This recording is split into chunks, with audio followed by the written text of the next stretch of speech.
Bienvenue au Festival Chasseurs d'Orage en 2026.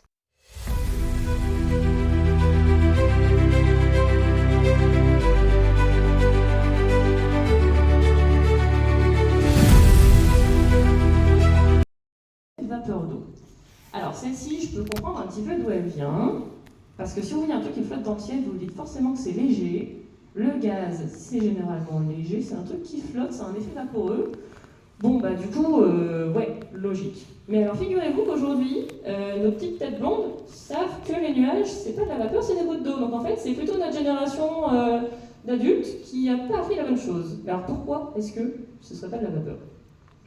Déjà, les nuages, ça se promène dans l'atmosphère. L'atmosphère, c'est un ensemble de gaz qui protège notre planète et tout autour, qui nous permet de respirer, c'est pas très pratique.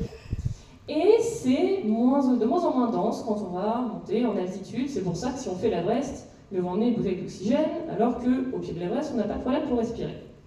Et bien du coup, on va avoir 78% de diazote, 21% d'oxygène et 1% de gaz rare et un petit peu de vapeur d'eau.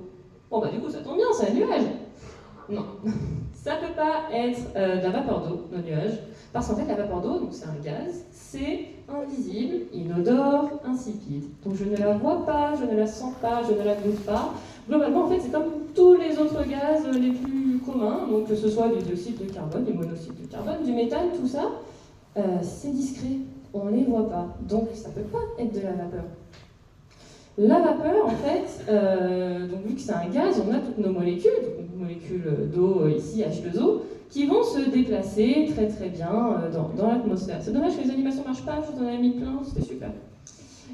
Donc en fait, tous ces petits points-là vont bouger dans tous les sens, se promener, s'entrechoquer un petit peu, mais vous ne la voyez pas, contrairement à l'eau liquide et solide qui sont juste là. Mais alors pourquoi est-ce qu'on pense qu'on voit de la vapeur ? Bon, bah à cause de la buée, à cause des trains à vapeur, tout simplement.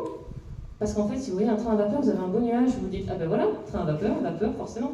Non. En fait, le train à vapeur, il nous fait un nuage, parce qu'on utilise la vapeur à l'intérieur, mais c'est pas ça qui sort. Et puis il y a de la poussière, il y a de la fumée, ça rajoute des choses. Donc ça fait un nuage bien gris, bien sombre. Et la faute de la buée, c'est la condensation. C'est ce qui se passe quand vous prenez une douche. Vous avez un espèce de petit nuage qui arrive, vous voyez des choses dedans, des petits points, des petites gouttes. Bon, du coup, c'est pas de la vapeur. Et c'est la même chose au-dessus de la casserole d'eau. C'est visible. Si on regarde le cas de la casserole d'eau un peu plus en détail, vous avez d'abord votre eau liquide, tranquillement, dans votre casserole qui fait sa life.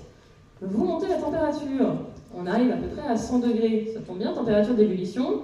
Ça monte, paf, ça devient de la vapeur. Jusque-là, vous vous êtes jamais surpris que ça donnait de la vapeur. Et là, en fait, il y a une couche toute petite, là je vous l'ai mise un petit peu plus grand pour bien la voir, où vous avez une couche invisible. Vous ne voyez rien, il y a une petite pellicule au-dessus de la casserole où il n'y a pas encore de nuage. Et c'est juste ensuite que vous avez la condensation et que vous avez votre nuage qui se forme. Pourquoi ? Parce que la vapeur va se mélanger à l'air ambiant, qui est beaucoup plus froid que l'air qui est juste au-dessus de la casserole. Parce que forcément, la casserole a été bouillante. Donc là, vous avez de la vapeur qui va se refroidir. Quand l'eau en forme de gaz se refroidit, ça fait de l'eau en forme de goutte, ça fait de l'eau liquide. Donc, vous avez des petites gouttelettes d'eau qui volent dans les airs et qui sont maintenues par un petit courant d'air, et aussi parce que on rajoute plein d'air humide, donc forcément, on fait un nuage. Et au-dessus de votre nuage, parce que forcément votre nuage finit par s'arrêter quelque part, vous vous remélangez à l'air ambiant, vous changez la température, et donc forcément, changement de température, changement d'état de l'eau, vous avez des gouttes d'eau qui redeviennent de la vapeur invisible. Si jamais vous n'arrêtez pas votre nuage comme ça, votre cuisine entière va être remplie dans un nuage, il faut ouvrir la fenêtre. Donc à un moment donné, on est content quand ça s'arrête. En fait, il se passe la même chose dans l'atmosphère, globalement, que dans cette grosse casserole. Vous avez, au niveau de la surface, de la Terre, là où nous on vit, ce qu'on appelle une petite bulle d'air chaud. On dit chaud, surtout par opposition à l'air froid en altitude, vu qu'il fait plus froid en haut de la montagne qu'en bas de la montagne, puisque là tout va bien. Donc vous avez une petite bulle d'air chaud, et alors l'air chaud, ça a tendance à monter. L'air froid, ça a tendance à descendre. Si vous payez des factures EDF, vous devez le savoir. Faut faire gaffe, quand on chauffe sa maison, on peut acheter le radiateur n'importe où, c'est pour cette raison. Donc la bulle d'air chaud, vu qu'elle est très mobile, dès qu'on lui donne un petit coup de vent ou un petit coup de relief, ce genre de choses, elle va avoir tendance à monter facilement dans les airs. Et alors là, vous avez un petit effet montgolfière qui se crée. La montgolfière, pour qu'elle s'envole, on fait quoi? On chauffe de l'air dans un ballon et ça s'envole parce que l'air autour est plus froid. Et bien là, c'est la même chose. Vous avez une bulle d'air chaud qui monte dans un air encore plus froid. Bon, bah du coup, ça va un petit peu l'accélérer. Elle va monter, monter, monter. À un moment, quand même, elle va finir par se refroidir parce qu'à force d'être au contact de son environnement froid, elle va tiédir. Et puis ça va continuer jusqu'à ce qu'elle devienne assez froide pour devenir une goutte d'eau. Et là, on peut la voir. Et là, on a la base du nuage. Bravo, vous avez formé un nuage sans même vous en rendre compte. Résultat des courses, en fait, quand on va continuer à apporter de l'air chaud et humide, par exemple en plein été, quand on a le soleil qui frappe le sol et qu'on a un petit peu de vent, donc ça fait ce qu'on appelle de la convection, les chasseurs d'orage le savent, on crée un nuage, mais surtout on le fait grandir. On le fait grandir, on le nourrit avec cet air chaud et humide, il monte, il monte, il monte, il monte, et là il va devenir le fameux cumulonimbus, le nuage d'orage, qui est formé non seulement de gouttes d'eau, de liquide, mais aussi de cristaux de glace. Parce qu'à force de monter dans les airs et de refroidir, l'eau liquide, ça devient un flocon. Mais avant de se relancer dans le cumulonimbus, on va refaire un petit point sur cette première idée reçue. Donc les nuages sont faits de vapeur d'eau, c'est faux. Pourquoi? Parce que la vapeur, c'est invisible, tout simplement. Si vous voyez quelque chose dans le ciel, ça peut pas être de la vapeur. Soit c'est de l'eau liquide, soit c'est de l'eau solide, mais c'est certainement pas la vapeur. Donc les nuages, c'est des gouttelettes d'eau en suspension dans l'air, et éventuellement des cristaux de glace. Maintenant, on va parler. Salut, comment ça va? Salut, bah écoute, ça va très bien. Bah, ravi de te rencontrer au festival 2026 des chasseurs d'orage. Moi aussi. Aujourd'hui, bah, on va t'interviewer, quelques questions à te poser. On est là juste pour discuter et mettre en commun un max pour la communauté météo. Ok.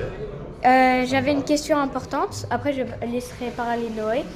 Ça fait quoi d'être en scène devant vraiment beaucoup de personnes? Tu veux dire quand je suis sur la scène du festival là? Oui. Moi ça me stresse un peu honnêtement. Je suis plus à l'aise quand je suis dans la nature, devant les orages. C'est vrai que tu le disais dans le tornado à l'héritage. Ouais. Oui, je me souviens. Bah ouais, moi je suis intimide donc en vrai je me sens mieux devant les orages, dans la nature, tout seul. Ouais. Mais en même temps ça me fait plaisir de partager après mes découvertes au public. À la base je le fais en vidéo sur ma chaîne YouTube, donc je vois pas directement les gens, je poste des vidéos. Donc quand je suis là, bah, c'est un peu différent parce que les gens sont réellement devant moi et donc c'est un peu intimidant forcément. Ouais, Mais en même temps bah, tous les gens sont super gentils donc ça fait plaisir quand même. Voilà. Dans le tornado à l'héritage, tu sais que tu perds un peu la flamme de l'orage. Ouais. Est-ce que tu l'as retrouvé? Écoute, je dirais pas que j'ai perdu la flamme de l'orage, c'est plutôt que c'est pas la même façon d'approcher les choses. Disons que je suis plus dans une mécanique de réflexion, de recherche, de m'améliorer en permanence sur la prévision. Pas de soucis, pas de soucis.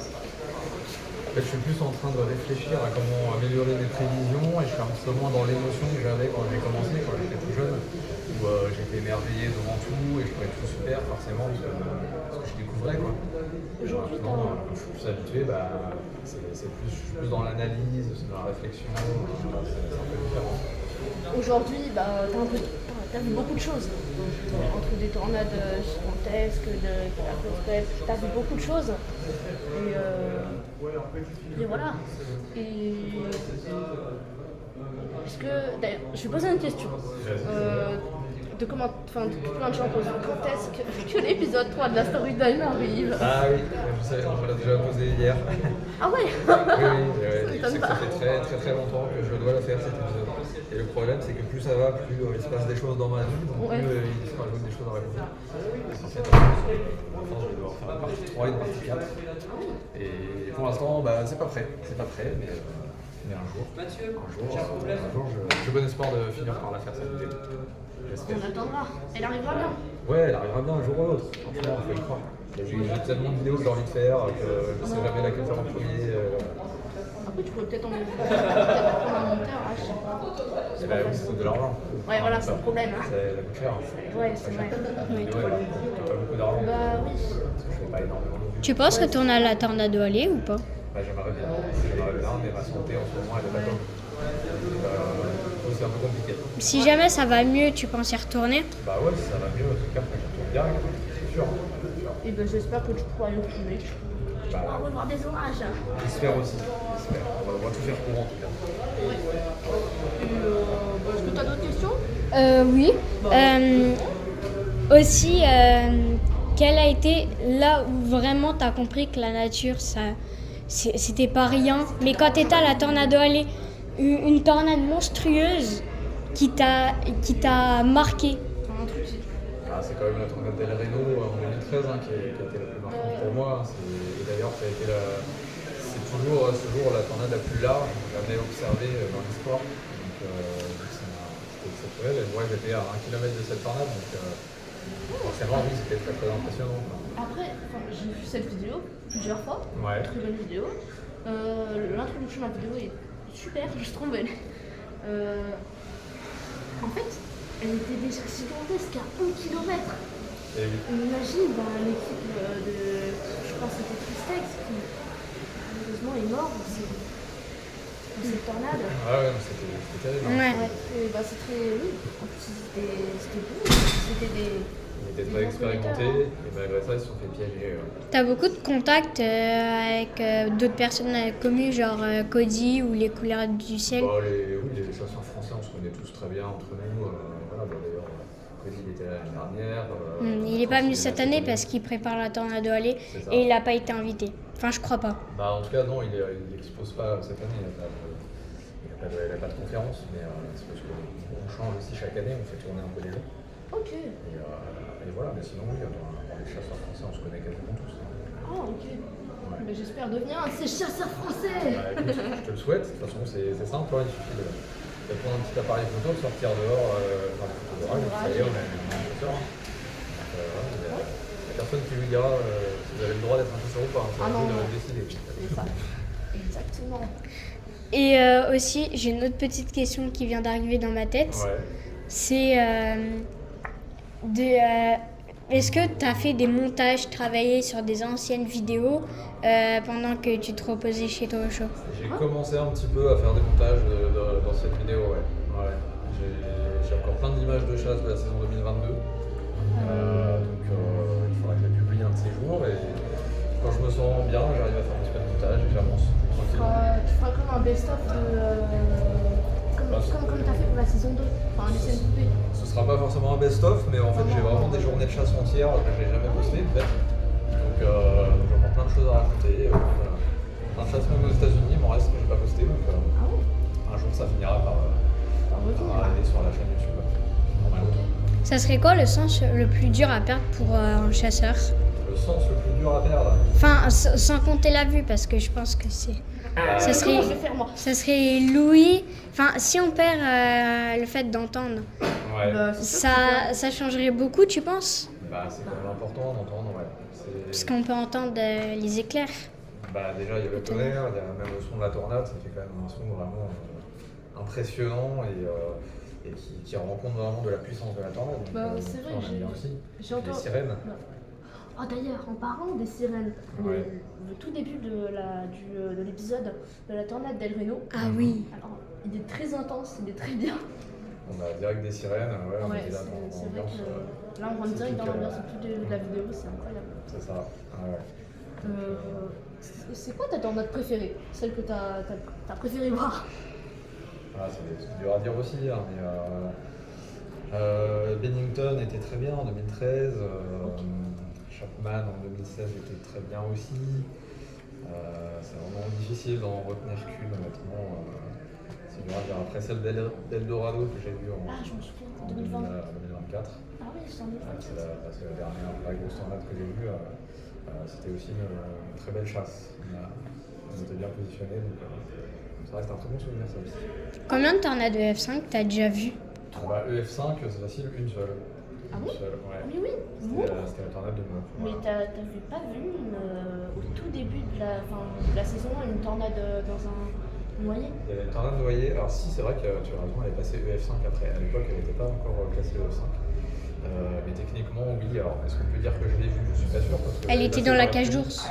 Elle était cachée, on l'a pas vraiment vue. Ouais, elle est arrivée sur le sillage des dégâts.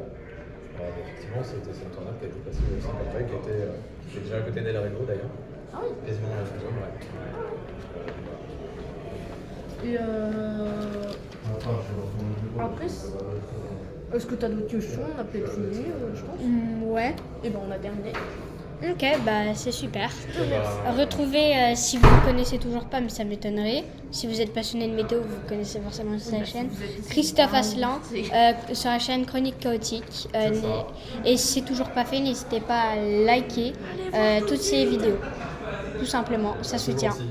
Et n'hésitez pas à liker aussi cette vidéo, à vous abonner et à commenter. Êtes-vous allé aussi au festival Chasseurs d'Orage? C'est une question que j'aimerais bien vous poser. Et irez-vous s'il y en a un en 2027? Voilà les amis, Il faut venir. faut venir. C'est vrai, c'est important. Allez, à plus les amis.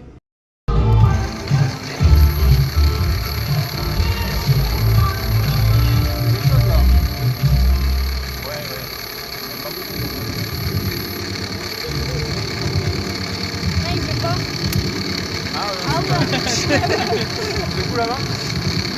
Bah écoute, comme ça. Ça y est. Moi je prends tout Allez, le ici. magicien.